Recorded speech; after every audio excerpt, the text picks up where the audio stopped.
Welcome to episode 44 of the Practice Squad, a show where we talk about football, shoot the breeze, and make even the replacement refs cringe. I'm your host and fourth string quarterback, Jeremy, joined each and every week by my co host and backup long snapper, Joseph. How's it going, man? Hey, what's up? So, we are live right here on YouTube every Tuesday at 7:30 p.m. Pacific. If you like what you hear and want to support us, don't hesitate to like, share, and if you're feeling extra generous, subscribe. You can even like, share, and subscribe if you think you could run this show better than us. This week we've got games to talk about, commentators to make fun of, and of course, round out our show with wild predictions. So, there's a lot to cover. Let's dive in. Our first segment of the night is our game of the week. Our game of the week this week is Packers at Colts, which I have to confess was I when it was live, I actually stopped watching when the Packers went up 28-14 because I thought it was kind of over at that point.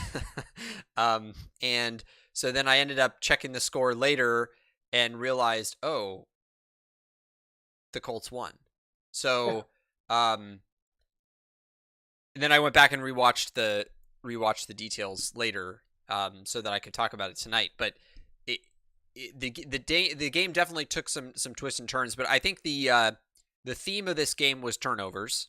There were 6 total turnovers, and the Packers caused 4 of those, or the Packers turned the ball over 4 times, 3 fumbles and an interception. And I really think that's what did it for them.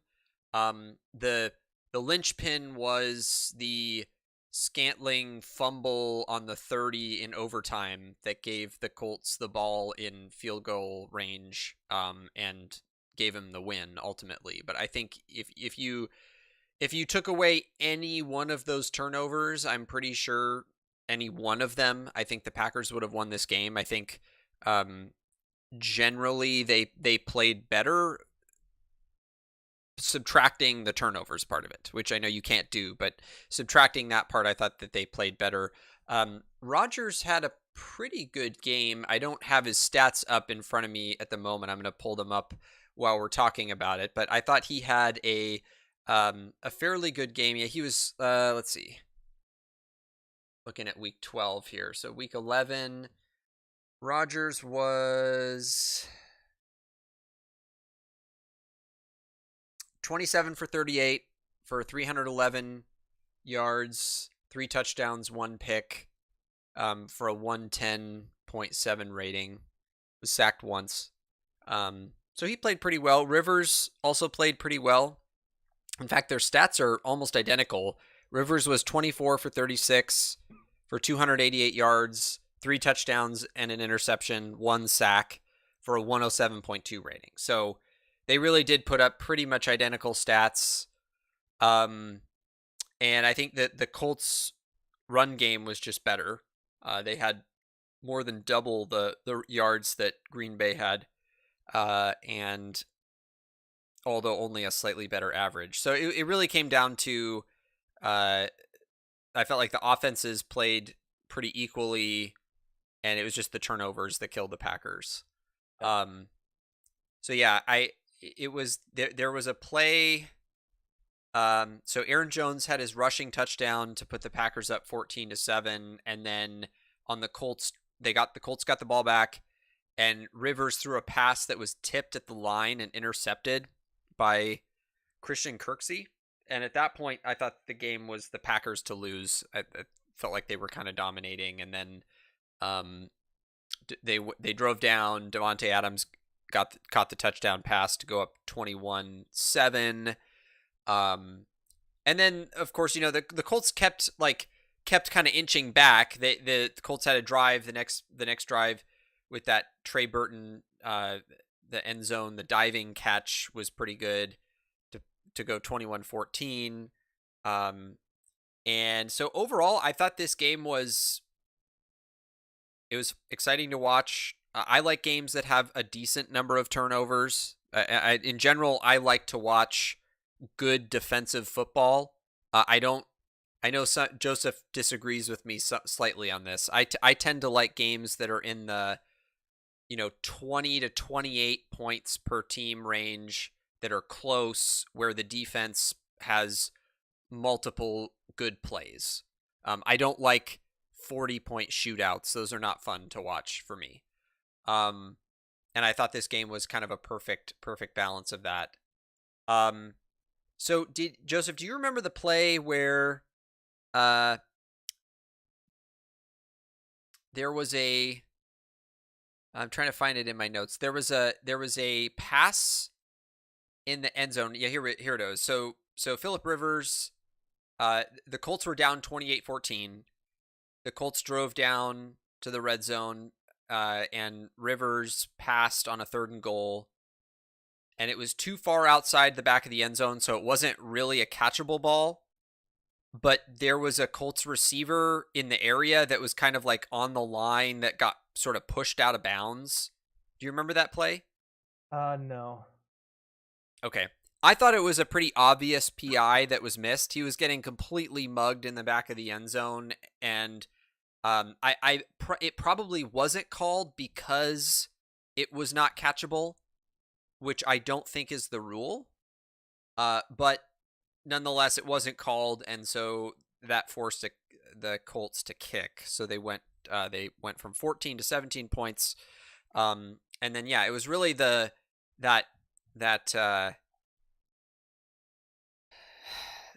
were 2 plays I thought that were critical. One was the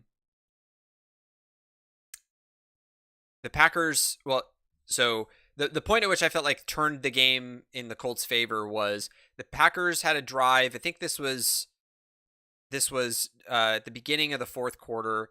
The Packers drive sputters. Colts get the ball back. They kick a field goal with 11 left in the 4th quarter to tie it 28-28. And then on the very next drive, the Packers fumble a kick return, and the Colts recover, and they kick another field goal to go up 31-28.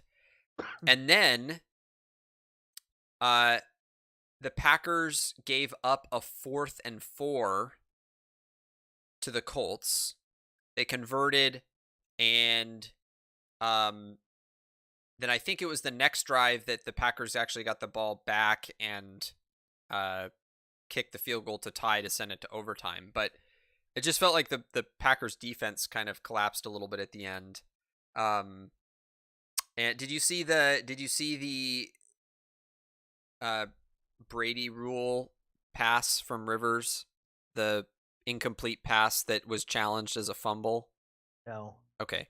So there was a play where Rivers was being sacked, and the defender had grabbed his arm, and you could tell the arm was moving forward, and the ball went out, and it was ruled an incomplete pass, but it was challenged by the Packers, and they lost the challenge, and the ruling stayed as an incomplete pass. I thought that was the right call. You could clearly tell there was tons of momentum in the ball, and from the way he was hit, the only way for there to be momentum was because his arm was giving it forward momentum, not because the defender like shot the ball forward out of his hand. So I thought that was a good ruling. Other than the PI, I thought this was a really well officiated game, and just an overall exciting game to watch. So Joseph, what were your thoughts on this one? How about those punch out fumbles by the Colts against the Packers? Those were Those, amazing. yeah, I mean, those perfectly timed, and they changed the game. And the similar notes here is that in the first half, first quarter, Rodgers underthrew. He underthrew when he threw the interception. He was underthrew the receiver. Because the receiver had like weight, and by that time it was weird because it was like he was throwing it to the Colts player. The Colts player was running the route per se, and the Packer had to like stop and wait. And by the time he got there, he just met the ball and caught it. And then in the second half, in the 4th quarter, that little floater on 4th down that Rodgers had, and he overthrew the guy. Like he better than that. He should have had that. He had a little dump pass off the left hand side, and that was a big miss. Because then the Colts took over on downs for that case. And then lastly, that incredible catch by Scantling towards the end of the game to make it a tie with the field goal. Yeah. What did you think of Rodgers overall in this game? Good, but not great. Yeah, I mean those two misses, the pick and the overthrow, and I mean he had some good throws, though also his catches. But I'd say good to very good, but not spectacular. Not like games he's put up so far. Um, so yeah, what do you think? I, I same. I think it was good, not great. But one thing that I did get to see, that you usually get to see maybe once or potentially twice in a game, I thought I saw it more in this game, was just the ease with which Rodgers throws deep. Like Yes. he makes 50-yard throws look like he's throwing like a hacky sack. Like it just it's pretty incredible. I can't think of another quarterback that makes it look as easy as he does. So the ones that come to Michael Vick. Or I guess I should say a active Perfect. Yeah. quarterback that makes me Yeah. feel that way. Um, Lamar Jackson actually, but not as much. Um, Other than that, yeah, not Mahomes. I mean, Mahomes is a cannon, but not Mahomes. Maybe Uh, Russell Wilson, but not as quite as much. yeah, not as much either. Yeah, I think Rogers does have it, and he just slings the ball easily. It's there he goes, 50 yards, no problem. I thought the most impressive one was and maybe this was the one you were talking about earlier, the one where they were 3rd and 10. Rodgers was standing kind of at the edge of their end zone and or right at the goal line, and throws it to the 50 to Scantling. Was it towards the end of the game? Yeah, it was Yeah, in that was it. the Yeah, yeah, it that was was in the it. fourth quarter. Yeah, I mean, without that, they don't tie the game. Yeah, exactly. Yeah. So yeah, I don't. You made a comment about earlier, not on the show, but to me separately, about kind of the Colts, like what's going on with the Colts. Why are they as good as they are? And I think watching this game, I have to confess I haven't watched every Colts game, but based on what I've seen in this game, I think the reason that they're 7-3 now is more because of their defense than their offense. Although it does seem like Rivers has some pretty good chemistry with their receivers, and they also seem to have a decent run game, sort of a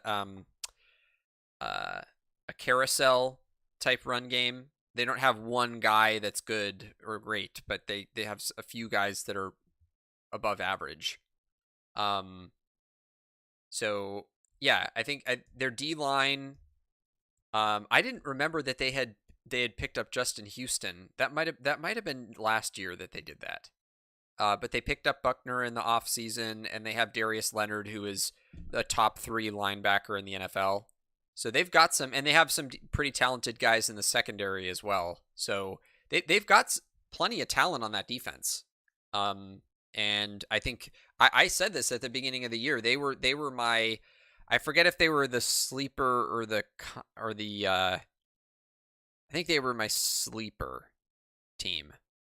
And turns out I'm right so far. We'll see. They might crash and burn in their last 5 games, or their last six games. Yeah, 6 games. But they're playing well. They do have a tough schedule to close out.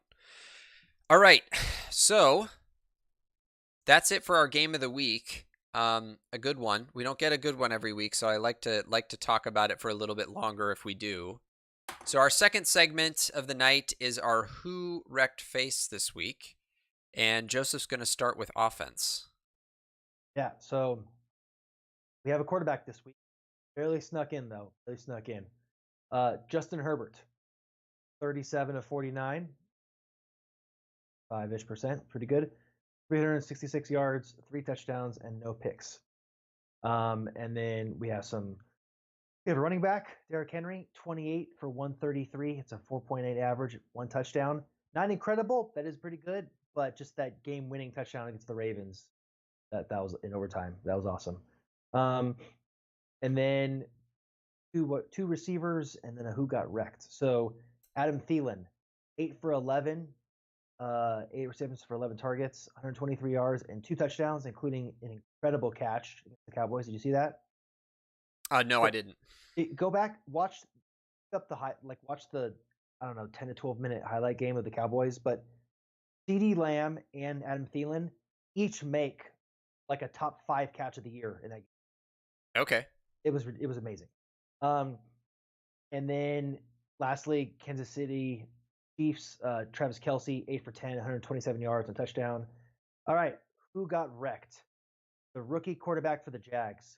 But the Jags, their whole season has been wrecked. Didn't we think they were going to possibly be okay? But there was some like hit and miss, questions about Minshew and all that. No, I But said they had were just going to be crashed. garbage. If you go back to our first couple episodes of the season, I said they were going to be garbage. Okay, did you think they were going to be this bad? What are they now? 1-8 Or 1-9? Yeah, 1-9. I thought maybe they'd have 1 or 2 more wins, but Yeah, Jake, I thought they were going to be pretty kind of hot garbage this year. So yeah, Jake Luton, gone. 16 of 37 for 151 yards. That's already pretty bad. But here we go. 0 touchdowns and 4 interceptions. So is Minshew hurt? Is. I mean, he has to be with those kind of stats, right? He's a rookie. Yeah, this guy's a rookie. I mean, how do you not bench? How would you not bench him if he was healthy? Yeah. So pretty bad. And then Jeremy, who do you got? So I got Keenan Allen, 16 receptions on 19 targets, which I'll make a comment about in a second, for 145 yards, 1 touchdown, and he did fumble. But the 16 catches on 19 targets, when Joseph looked at the stats and told me about Keenan Allen, that I asked him, "Oh, hey, is that a record? Because that's a lot of catches." And we looked it up just before the show, and it turns out that 16 receptions in one game is in the top 10 of all time. So the record is held by Brandon Marshall, had 21 catches. I think it was against the Browns in 2009.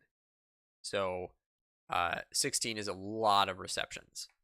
And then on defense, I've got Alex Singleton, linebacker for the Eagles, had 12 tackles and a sack. And Cameron Jordan, the defensive end for the Saints, had 3 sacks this last week. Who will join Chandler Jones on the Hall of Very Good at the end of his career. What? And Frank Gore. And Frank Gore, yes. And Big Ben. Oh, you think Big Ben is Hall of Very Good? I don't think he's Hall of Fame. I think you're going to get a lot of flack from a lot of people for saying that, just like I'll get a lot of flack for saying that Frank Gore's not Hall of Fame, but we can put up our shields together. That's good. I'm glad that we're in agreement because we're correct on this. Trust me, I've gotten flack. There's been family drama on already, and that's about Big Ben. Yes, and that's going to continue. The person shall not be named. I listen to this show, knows what I'm talking about, and all I gotta say is, get ready for Thursday. I'm bringing my arguments, my guns, and blues. But we should. You know what we should do? We should bring a lot of guns. Just bring a lot of guns. We should do a Hall of Very Good week. Oh, dude, I would love that. Or where we pick all of our controversial, not Hall of Fame, but Hall of Very Good picks. And conversely, people who are currently in that maybe shouldn't be in, or who are snubbed and aren't in yet. Yes. Already. Yes. But yeah, that would be a really good week or two to do if we wanted to do one for each week. But yeah, I mean, I think Big Ben probably has a better argument barely than Frank Gore. But there was this one thing on ESPN. Last thing I'll say is they mentioned like the top 5, like the older 5 quarterbacks in the league right now, Rivers, Roethlisberger, Rodgers, Brady, and Breeze, and like tracked all their injuries. It's kind of cool actually. I skimmed through it, and they showed like where physically they got hurt and how many games they missed and all that. Um, and then they would start off with saying like their Hall of Fame status. Like obviously Brady, Rodgers, and Breeze 100%. For Rivers, they gave him 50-50. And for Big Ben, 100% lock. I'm like, you know what? Just stop it. Okay, if you want to be biased and you want to be wrong and you want to be not very objective, fine. You give him a 60 or 70%. But this 100% lock thing, get out of here. Get Yeah, out of here. the only reason that's true, I can't even I haven't read the article that you read, but my guess is the only reason people say that is the only reason people are biased to thinking that it's 100% lock and not something more, not a more reasonable percentage, is because of how well his teams played Yes. in his career. Which, really quick, for the person who may listen to this show beforehand, I've looked at every year that he played and their defense, points wise and total yards wise. And yeah, their defense carried them really far. So just defense wins championships. It also wins games. So let's knock it off with this. Case in point this year. Yeah. Okay, so moving on to our news stories for the week. So we're gonna do a kind of a little bit of a different segment called Around the NFL. That is not trademark the practice squad. That is a term that's used on various sports websites. Around the NFL, we're going to go through an article that talks about some of the kind of highlights / takeaways from a bunch of the games this week, and we picked out a few games and teams to talk about specifically. So we're going to start with the Rams-Bucks game. And so the way that the article is structured, it has a standout performer in the game, and then make some comments about each of the teams. So the standout performer for the Rams 27-24 win over the Bucks on Monday night was Jordan Fuller, who had 2 interceptions and 2 pass deflections. So it says rookie safety Jordan Fuller intercepted Tom Brady twice Monday night to help the Rams improve to 7-3, move into first place in the NFC West, so now ahead of Seattle. It's time to consider them among the front runners to win their division and the conference. So I want to stop right there and talk about that, because at the beginning of the season, we did not think that the Rams were necessarily going to be competing for the division this year. And it looks like not only are they, but they might even be slightly favored. They've already beat Seattle, and I think they're probably favored to beat them again. They're playing. How come? They're better. I I mean, the Rams defense is playing really well, and look, Seattle hasn't played that many good defenses this year. But when they do, they've gotten crushed. They got crushed by the Rams the first time. No, that I guess that's fair. I don't want to discount Wilson and. Oh, I never want to discount. I've learned my lesson the hard way many times about that.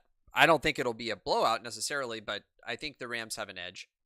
I don't know. What do you think? Do you think the Rams are more likely to win the division than the Seahawks at this point? Let's do a very, very, very quick check. So right now, do they have the edge? They have the edge playoff standings wise, right? Yeah, they're up. Only because on conference they're games. tied they're tied at 7-3, but Rams have the tiebreak because they have the head-to-head. No, it's says here because they have the conference. Wait, I'm sorry, that's Green Bay. Why do they? Does it say why they have it? Because of No, it's because of head-to-head. It has to be, right? Because they played one game against each other and the Rams won. Sorry. So yeah, that is true. So Seahawks, right? Their only tough game. No, dude, I think Seahawks. Listen to this.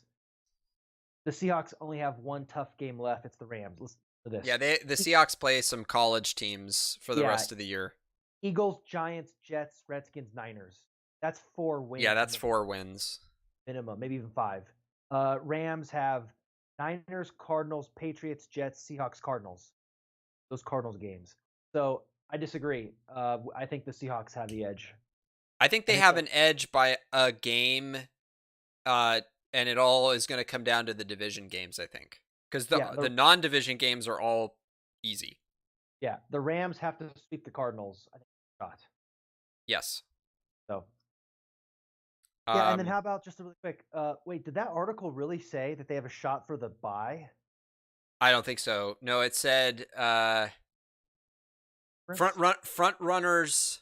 Oh, actually, it did. It said front runners to win their division and the conference. I don't think they're front runners to win the conference. Well, so here's the thing though. With the Packers losing, they might because the Saints have a tougher schedule. It's not brutal, but it all depends on tiebreak. I don't know what the tiebreak is. They're both 7-1 in the conference, and their strength of schedule and victory are very close. Um, so the Packers, though, the Packers lose the tiebreak against the Rams. If the Packers won this past week, then I would say no, they don't have a shot. It's going to be Saints or Packers. But I don't know, man. And the Saints already lost to the Packers, so it's going to be one of those two teams. So I don't know. I think that their shots maybe like 25% the most. To win the conference? Yeah. Yeah, I agree. It's 20-ish% sounds right. But I have a feeling that they're going to get 11 wins, and it's not going to be enough. Yeah, probably. And then the Bucks on here, and you can go to the next one. Bucks super inconsistent. Brady's clearly not in his prime. So they're obviously going to make the playoffs, but I don't see how they're going to make a deep run. I mean, if they run into the Saints again, the Rams with a good defense and line to pressure Brady, the Packers, heck, maybe even the Seahawks, right? I don't see the Bucks going very far in the playoffs this year. Which, if they don't get the NFC Championship or like get close to it, I think that's a bust year for what the Bucks try to put together this year. Yeah, they really went all out on trying to put a team together this year. I agree with you about the inconsistency.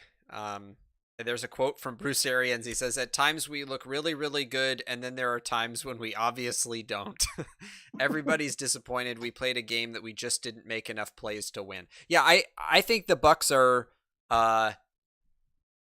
probably a lose in the divisional round kind of team right now. I don't think they're strong. I mean, there are certain teams I think that they could beat. I think they'd actually be a good matchup against Seattle because they have a really good run defense. Yeah.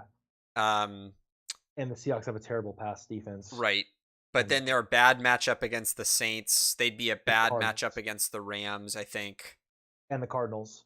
And the Cardinals. So yeah, it's going to come down to who they are up against, but I think that likely there's going to be I don't see them going far. I agree. All right, let's go on to our next game, which is the Chiefs at Raiders. So this one, Patrick Mahomes had a pretty good game. 34-45, 348 yards, 2 touchdowns. I think we all know the Chiefs are good. I think the highlight in this one is what's going on with the Raiders. Yeah. So are they for real? I think they are, and I'm glad they lost because that might have knocked the Dolphins. The Dolphins losing, that might have knocked the Dolphins out of the playoffs because of the Raiders won, the Dolphins lost, and the Colts won. That might have done it. So we do play them head to head, which that might come down to that. That'll come down to everything. But yeah, glad that Raiders lost, but I do think they are for real. Get their schedule now. They have had a decent schedule. Their losses have been close. Looks at the Bucks. They got crushed by the Bucks, but I'll take that back. Patriots 16, but Bills game was close. Chiefs game was close.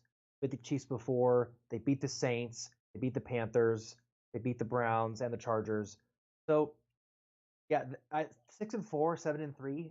Either of those sound realistic with them, and it's exciting, right? Browns, and with the Ravens losing, the Ravens are now looking like they may not miss. So this is crazy. Titans, Colts, Ravens, Browns, Dolphins, Raiders, all competing for those three spots, I think. So it's going to be madness in the AFC for the wild card teams. Yeah, I don't. Do we have the Ravens on our list of teams to talk about? We do that. We're talking about them next, so I'll save it for Yeah, next. But fair enough. the Raiders are. I need to start watching them more because I don't really understand what's going on with them. I don't know if they. I think they just play their division tough. I guess they're 3-1 in the division. So yeah, I don't know. We'll see. And they are. Yeah, this article points out that they control their own destiny because they have They games play the against the Colts Colts and and the the Dolphins. Dolphins Yep. still. And then they play the Falcons this week, which is a good opportunity to pick up another win. So And then the Jets. yeah, and then they play the Jets. And they've already played the Chiefs twice. So Yeah, and they won one of them. So yeah, we could definitely see them in the playoffs. That is not a.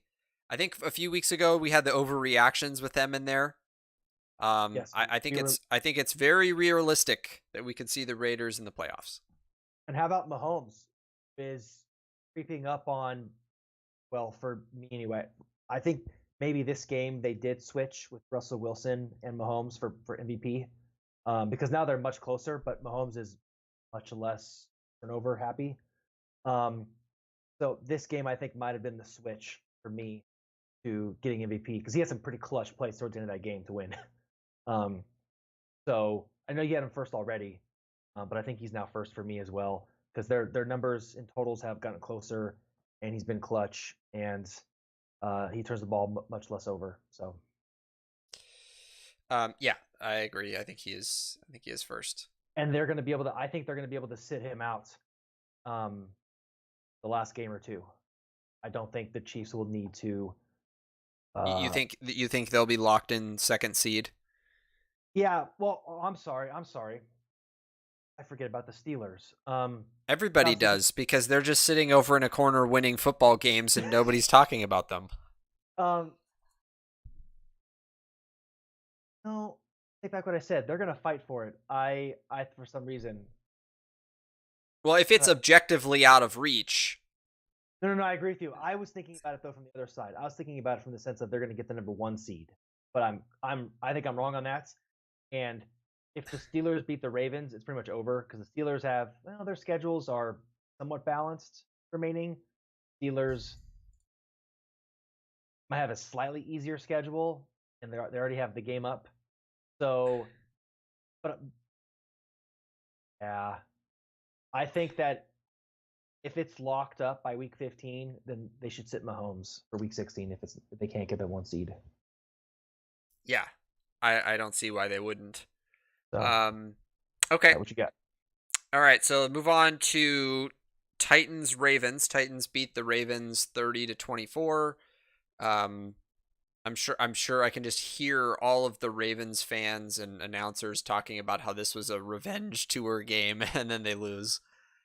After that kind of upset loss last year in the playoffs. So Derrick Henry had another solid game. He was their standout performer, 133 rushing yards and a touchdown. So the Titans are just quietly playing consistently good football. They have a consistently, top whatever, I don't know what's actually is, but I would say probably top 5 running game Easily. and Tannehill's decent. yeah, Tannehill's been That's playing pretty well, and they've got a good enough defense. Although I heard that they're like last in the league in sacks, I think, but they're first holding, turnover ratio. yeah, they're holding up well defensively. So I think they're. I would say looking at where things are, I think Okay. they're still favored to win the division just because I think the Colts' remaining schedule is a little bit harder. But it'll probably come down to the last game or two. And the Colts did just beat them in a division matchup 2 weeks ago, so that was important. Um, so yeah, we'll see. But the Titans, I would be shocked if the Titans didn't make the playoffs. Yeah, I mean, right now, yeah, they're the 5th seed, and I mean the Browns. I just have a feeling the Browns. Let's look at the Browns really quick. Browns.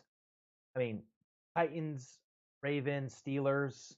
There's some easy games in there, but I don't think the Browns have enough to do it. Plus the Titans already have the tiebreak on them for conference games. Yeah, before we get to talk about the Ravens, stuff about the Colts and the Titans. So, yeah, I mean, Titans have Tannehill does what he right. He's not super prolific, but he is efficient. He has some good touchdown numbers, and yeah, Derrick Henry is. I think him and Cook are just a great race for the top 2 running backs this year. Great. Kind of a bummer that McCaffrey wasn't in this season, but Henry and Cook are really being the prime time running backs of the league. So Titans, here we go. Pretty tough. Colts, Browns, Jags, Lions, Packers, Texans. That's average, right? Packers, Texans will be interesting, but the Colts game is big. But the Colts, though, I think is tougher. Titans, Texans, Raiders, Texans, Steelers, Jags. That's rough. Those Texan games are going to be tough, right? They play well in the division, and to have the Titans and Raiders and Steelers as well. So the Colts have a slightly more difficult schedule. So I think that this game will decide it. I think whoever wins this game between them this week decides the division. That I could see that being the case. And they play Sunday morning. Okay. For some reason, I thought they might be one of the Thanksgiving games. Yeah. So let's talk about the Ravens.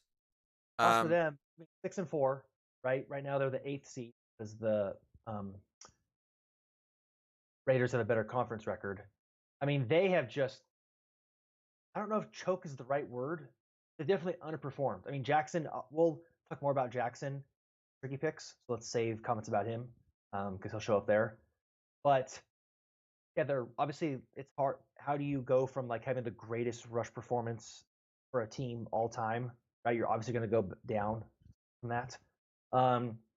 Their defense hasn't been incredible. It hasn't been smothering like it was last year. I mean, it's been decent, but they've just lost some big games. They lost the close game against the Steelers and the Patriots. Titans, they lost pretty big to the Chiefs. So in other games they were better, but overall 6-4 is definitely underperforming. And I mean, they're going to have to take over the Browns and or Raiders to make it to the playoffs. And let's look at the remaining schedule. Steelers, it gets easy after that, right? Cowboys, Browns, Jaguars, Giants, Bengals. Honestly, they're going to be favored in all 5 of those games. But if they lose against the Steelers, they might have to win at least 4 of those 5. Go in 10-6, maybe make the playoffs. So 11-5. Oh, you think if they go 10-6, they're not going to make the playoffs? Well, the thing is, 10-6. It's so tricky. It's going to have to do with the tie breaks, right? Because Dolphins can go 10-6. Colts and Titans, one can go 10-6, one 11-5. Browns are a maybe. Raiders can go 10-6, which have the tiebreak right now. So yeah, but I don't think the Raiders, the Browns, the Dolphins, and the Colts are all going to be 10-6 though. But you only need pick out one of those, and they're still not in. Wait, hold on. Yeah, well, you take out one of those, and depending on the tie breaks, they still might not make it. So I think they'll make it, but they lose against Steelers. There's a lot of pressure, and then they have to win 4 of the next 5. They have to. So it'll just add more pressure. We'll see if pressure will, make them better or it'll crush them. Yeah, they are on the cusp. It's kind of crazy because we both thought they were locked to make the playoffs. I still would, if I had to bet, I would say that they're still going to make it. They might squeak in by a tiebreak or by a game, but I think they're still favored to make it. Even if they lose to the Steelers, I think they're still favored to make it. If they lose to the Steelers, I think the percentage is about 50%. If they win, though, it goes up to like 85%. That Dolphins loss to the Broncos is not aging well, though. No, it's not. It's not happy about it, man. That really is going to change so much. That changed the math significantly. It did. It really did. So, but whatever. Anything to help the Ravens' chances, right? Go move on. The Ravens, Joseph's and my favorite football team. Okay, So our next game is we got 3 more, but we'll get through these pretty quick. We got Cardinals Seahawks. So the standout performer of this game was defensive end, Seahawks defensive end Carlos Dunlap, who was picked up a couple weeks ago. 2 sacks, 2 tackles for loss, 3 quarterback hits. So Seattle's back on top of the division. Well, they're tied, I guess. Like we said, they're losing the tiebreak to the Rams, but I think like we said, they'll probably pass them again. The Seahawks formula is just working, right? Because they're getting MVP level play out of Wilson. Anything short of that, though, and the team falls short because they just don't have the talent on the defensive side to be competitive in games. And they lost a game that I really thought the Cardinals should have won again. And then the Cardinals, they're in a little bit of an iffy situation because Murray had that shoulder injury, and we don't really know how that's going to affect their play from here on out. And they're considered one of the wild card competitors at this point. They're in the mix with the Bucks, the Bears, and I guess if you want to throw in, and then the Seahawks or Rams, whichever one of them doesn't win the division. So right now with the Bears at 5-5 and no one in the East with more than 3 wins, the Cardinals are looking really favored to make the playoffs. Yes. They are the 7th seed, but they're a full game up on the Bears. I don't know who has the tiebreak if they were tied, but so yeah, they're definitely still favored. And I think they're playing well enough to make it. But they do have some tough division games left. They are 2-1 in the division. They have another game against the Niners and 2 games against the Rams. Sorry, 2 games. Yeah, the Rams Cardinals games are going to be huge. Yes, I mean, yeah, that could decide the division, to be honest. So yeah. Though the Seahawks win might have sealed it, in my opinion, for them, because listen to this schedule: Eagles, Giants, Jets, Skins, Rams, Niners. That's just that was the Seahawks schedule, right? Yeah, like the Cardinals really needed to win that game. They did. You're right. To win the division, yes. They did need to win that game, and they didn't. Yeah, so because I mean, I think the Seahawks get minimum 4 more wins. Yeah. So the question is, though, will 12-4 be enough to overtake the Seahawks or the Packers? They played neither team, so it has to come down to probably conference or core or common game. So I don't know how that'll work out. Oh man, the Seahawks better not get that bye, man. Well, here's the thing, though. Seahawks are less. I don't know, man. I don't know. It's not impossible. I would put it at about a 20% chance of happening. So it depends if the Saints can win with Taysom Hill. How long is he out? Breeze comes back, and so it goes record then. So it depends. It depends on if you're comparing 2 division teams or if you're comparing two non-division teams. I'm thinking about the Saints. So I think does it go to conference record? Yeah, I think after head-to-head. So conference and common are the next 2. But I don't know which one comes first. Probably, if I had to guess, it's probably common first. Okay. Yeah. So common and then conference. That right now the Saints have +2 in conference. Yeah. Yeah, it's Cardinals. Probably like an 80% chance minimum they're going to go to the playoffs, but they're probably not going to win the division. And I think the Seahawks basically sealed it. Though I know they don't have a tiebreaking to the Rams. I think the Rams will have a much tougher schedule, so we'll just have to see what happens. Yeah, so the next game is Packers Colts. That was our game of the week. We already talked about the Colts side of things, but let's just peek at the Packers schedule. So they're 7-3, and their remaining games are Bears, Eagles, Lions, Panthers, Titans, Bears. I'm thinking 11-5, maybe 12-4, but I think 11-5 sounds more right. So you think they're going to take 4 of their last 6 at least? Yeah, I think they'll lose to they could lose to the Titans. And they'll lose maybe one of the Bears. Yeah. They do have they do have Panthers, Lions, Eagles. Yeah. I mean, they'll win at least 3, I think. Yeah, 12-4 is not out of the picture. Crazy, because if they do, they'll have the tiebreaker against the Saints. So like the Packers could easily be a 1 seed or a 3 seed. The question though is, are they going to be bloated again? Are they going to be bloated like they were with their 13-3 record last year? Hopefully not. They're not going to be they're not going to be 13-3, but no. But will we consider 12-4 still bloated? I don't think so. I don't. Probably not with Rodgers playing at an MVP level. Yeah, 11-5 playing pretty well. 11-5, 12-4 doesn't seem bloated. I mean, think about this, right?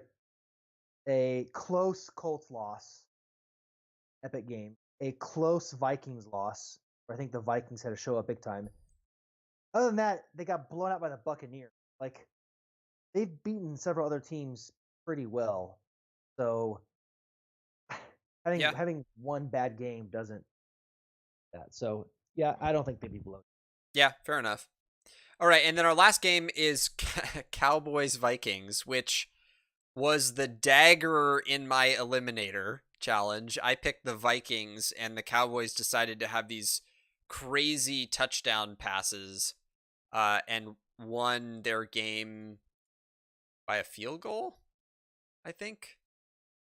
Either way, that was crushing. So I made it 10 weeks in Eliminator this year, which is by far the farthest I've ever gone. I can hear the applause now. So the Vikings needed to win that game, and they didn't. So I think, for all intents and purposes, that was the nail in the coffin for them. It was. It's not 100% done, but that was pretty much. Yeah, because they've got Panthers, Jaguars, Bucks, Bears, Saints, Lions. And they can only lose one of those. Yeah, and they're not going to only lose one against the Bucks, Bears, and Saints. So, oh well, too bad. How about the East? Now, like, the NFC East winner is going to have 5 or 6 wins going to the playoffs. Yeah, no, exactly. But here's the thing, though. People, listen to this. The Cowboys are now the favorites. Thinking to yourself, now, imagine if the Eagles didn't have that stupid tie. I'll have to rip on the NFL now for the tie rule. But if that was a loss, they'd be out. Because listen to this. You're thinking, how are the Eagles? The Cowboys are trash. Well, yeah, but they're all trash in that division. But listen to this. Let's listen to the Eagles first. Ready for this? Seahawks, Packers, Saints, Cardinals, Cowboys, Redskins. Those first 4 are probably all losses. Yeah, so they're a 5-10-1 probably. Yeah. Now listen to the Cowboys. Redskins, Ravens, Bengals, Niners, Eagles, Giants. 3 division games, and Niners and Bengals, and the Bengals without Joe Burrow. And I have a feeling the Ravens-Cowboys game might be a trap game. So I think Cowboys can do it. Cowboys only need to win 3 games and field. Yeah. No, I think they are favored. I think I've got it in my head. I think the Niners are going to beat the Cowboys, but I think the Cowboys do have an easier remaining schedule. I think they'll probably end up edging out the Eagles by a game, is my guess at this point. But they're gonna lose in the first round anyway, so it's not gonna matter. Fair enough. Do you remember the meme post, the tweet I sent you with the I think it was the NFC wild card matchup the 11-5 Bears against the 5-10 Eagles, or the Yeah. 5-10-1 Eagles. Okay, so that's the last around the NFL, and then we just wanted to note as well that the first overall pick, quarterback Joe Burrow for the Bengals, did tear his MCL and ACL in their last game, so he's out for the season.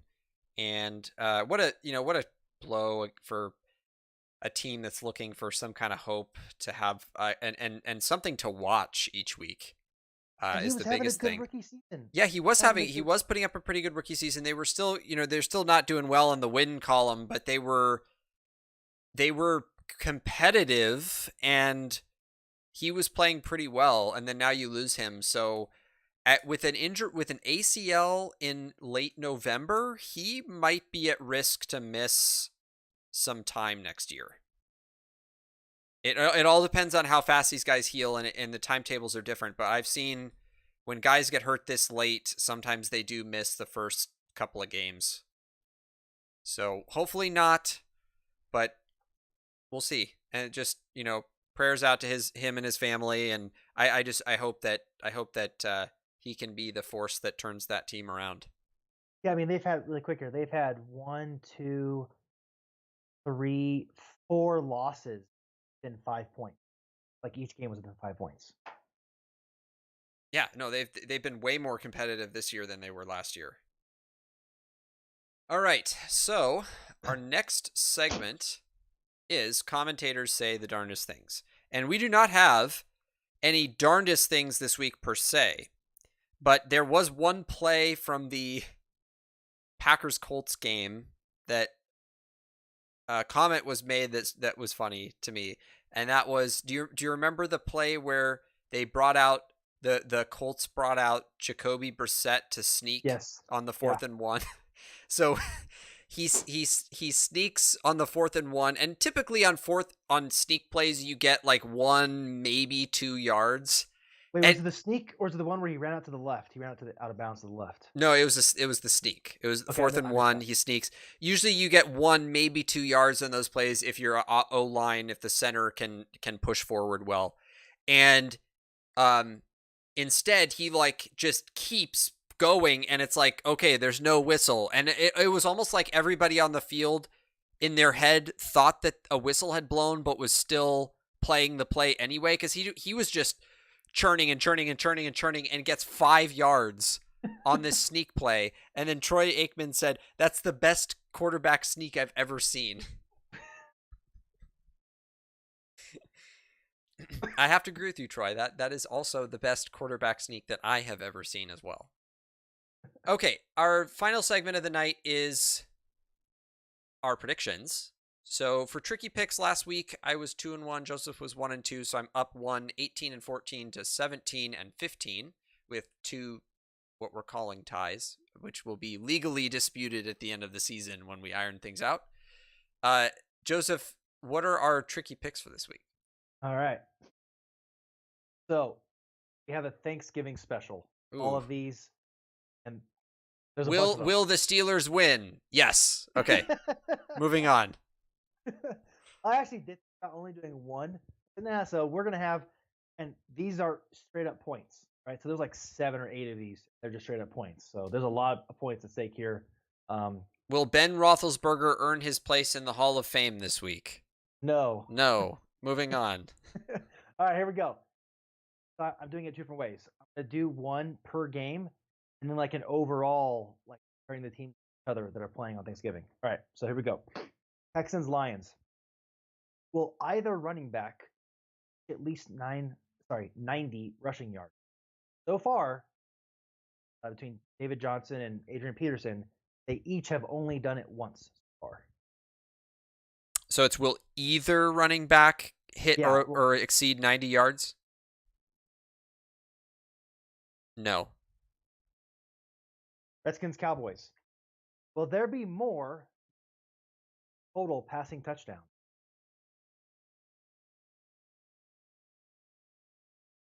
I hope there's no Cowboys or Redskins fans listening, because that's sad, man. Will there be Will there be 3 or more? No, more than 3. Will there be more than 3? At least 4. Passing. I'm gonna say yes. All right, I'm going no. Is Alex Smith starting for the Redskins? No. I'm not sure, actually. Ravens Steelers. First to happen. A Watt sack or Lamar Jackson rushing touchdown or a 20-yard run. He hasn't been that effective on the ground this year. Yeah, a Watt sack or a Jackson touchdown or 20-yard run. So what happens if neither of them happen at all? Will it just be a quote-unquote tie? Yeah, yes, it'll be a tie. Okay. See, I've revealed the flaw in our design for the scoring for this thing. A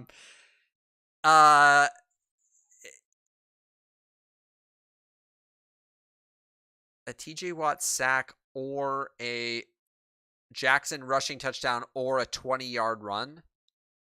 I'm gonna say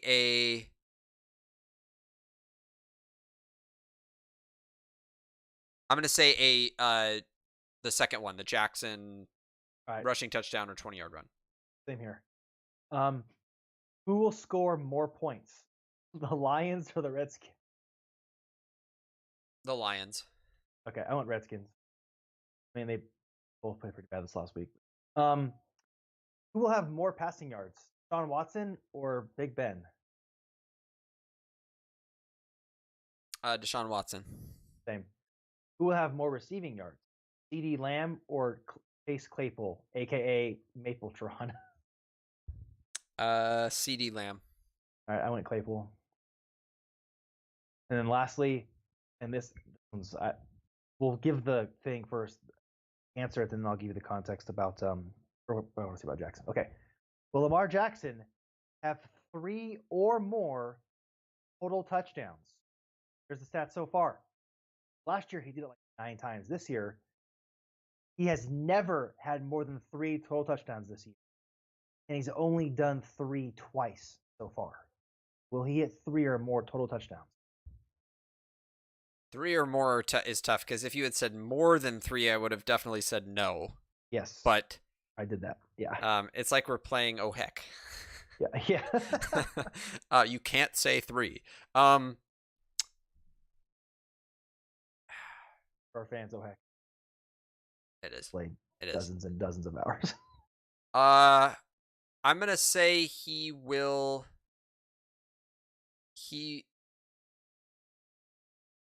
not score 3 or more touchdowns. All right, I'm agreeing with you. So we differ on 3 out of 7. Yeah, that can determine score there. And then I'll just quickly give a little spiel about Lamar Jackson, and we'll go on to our last predictions. Yeah, I mean, so far this season, he has 10 games, 63% completion percentage, a little bit less than last year, but not even 2,000 yards, 15 touchdowns, 6 interceptions, lower on rushing yards. So he's not going to get, unless he has a huge breakthrough, he's not going to be prolific as he was on the ground last year. He's projected for just around 3,000 yards, only 24 touchdowns. So yeah, just 3,000 passing yards or total? Passing yards. Okay. He'll have about 4,000 total yards, and about low 30. So overall, he'll still have a decent season, but like nothing like spectacular, and not enough to get MVP or even have him win the division. But yeah, it's curious to know if that was a Lamar Jackson kind of slump, or if teams figured him out, or what's going on there. Yeah, I don't know. I don't know. It might just be a slump. All right. Because to be fair, I don't feel like teams in the NFL have figured out mobile quarterbacks. So I think it's more of a slump than anything else. All right, so to close out our episode, we are going to do our predictions. And last week, overall was definitely the worst week between us, and I think it was my worst week so far. I think Joseph had a 5-win week once. But yeah, this was a rough last week. We were both 6-8. bringing my total to 106 and 53 and 1, and Joseph's to 99, 60 and 1, 66.7% to 62.3%. So last week we did not differ on any picks, which is why our record was the same. And this week we've got a full slate of 16 games for week 12. And by full slate, I mean there are no buys this week. So I'll start off with the first game and then we'll alternate. So the first game is Texans at Lions. Thanksgiving game. I'm going Lions. I'm going Texans. Okay. I knew you would. I knew you would. I'm a Lions believer.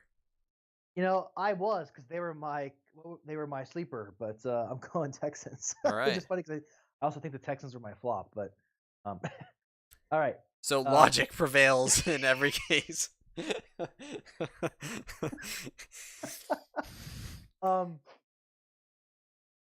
The football team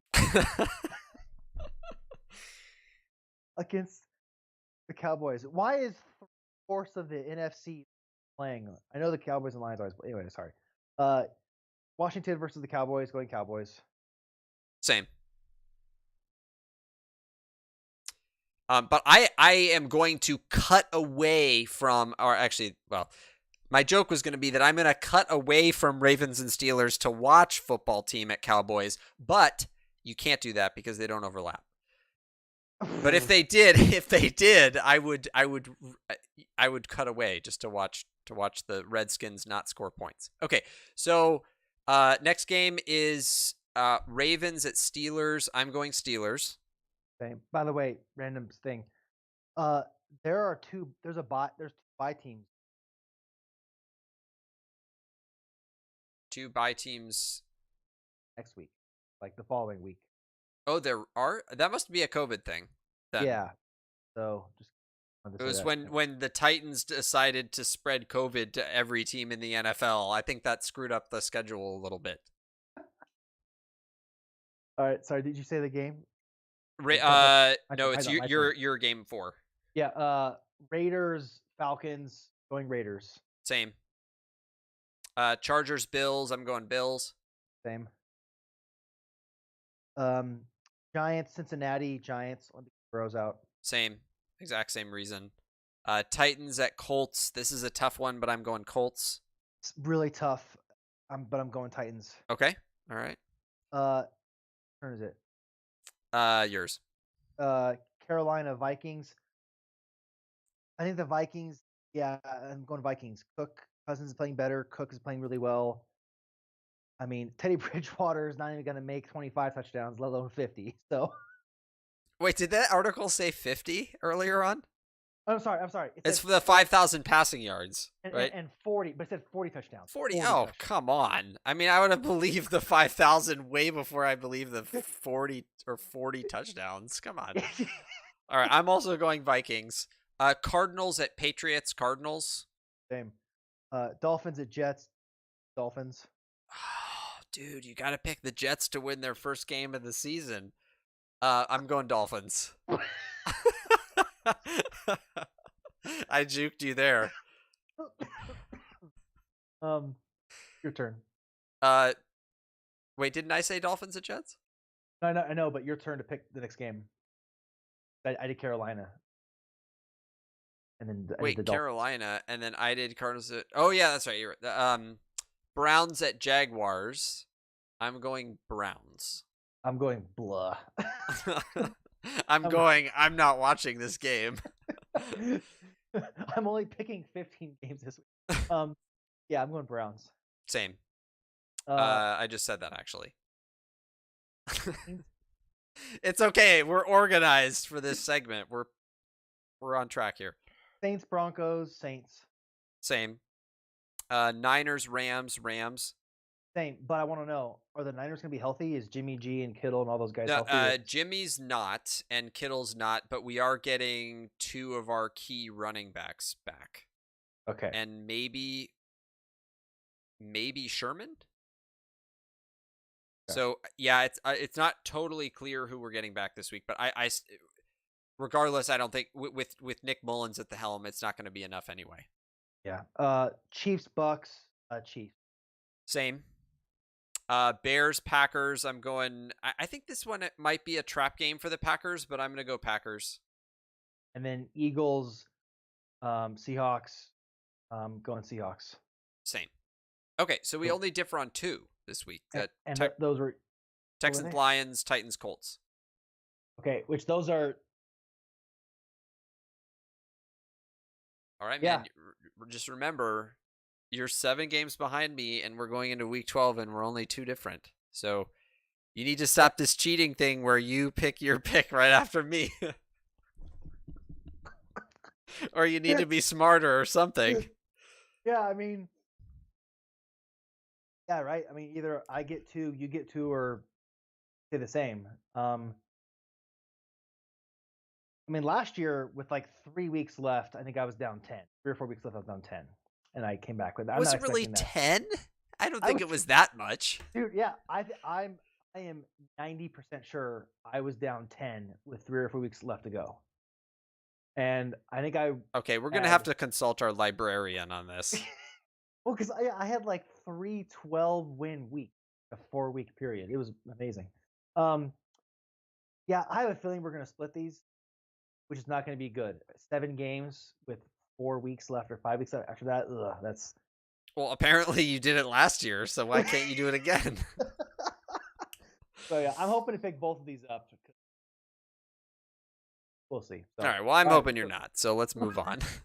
Okay, so our game of the week is going to be none other than, this one should be obvious, Ravens at Steelers. It is a critical game as far as the Ravens' playoff chances and their positioning. It's a critical game for, well, I wouldn't necessarily say it's not a critical game for the Steelers, but it's going to be a good divisional matchup, and it's also a Thanksgiving game. So, and I think it is the prime time Thanksgiving game. So right around the time where people are eating their pumpkin pie, Jackson is going to be getting sacked by TJ Watt. So tune into that game, watch it with us, enjoy your Thanksgiving with your families, and I think that's a wrap for this week. So if you enjoyed tonight's episode or any of our past episodes, please like, share, and subscribe here on YouTube, as those are free ways for you to support our show. Don't forget to follow us on Twitter at The Practice Squad and at Neuralizer_. Just as a reminder, if you've missed past episodes, you can watch or listen to them right here on my YouTube channel. The show is online immediately after we go live, so if you missed any of our foolish banter, you can always rewind and start from the beginning. As always, thanks so much for joining us, and we'll see you next week.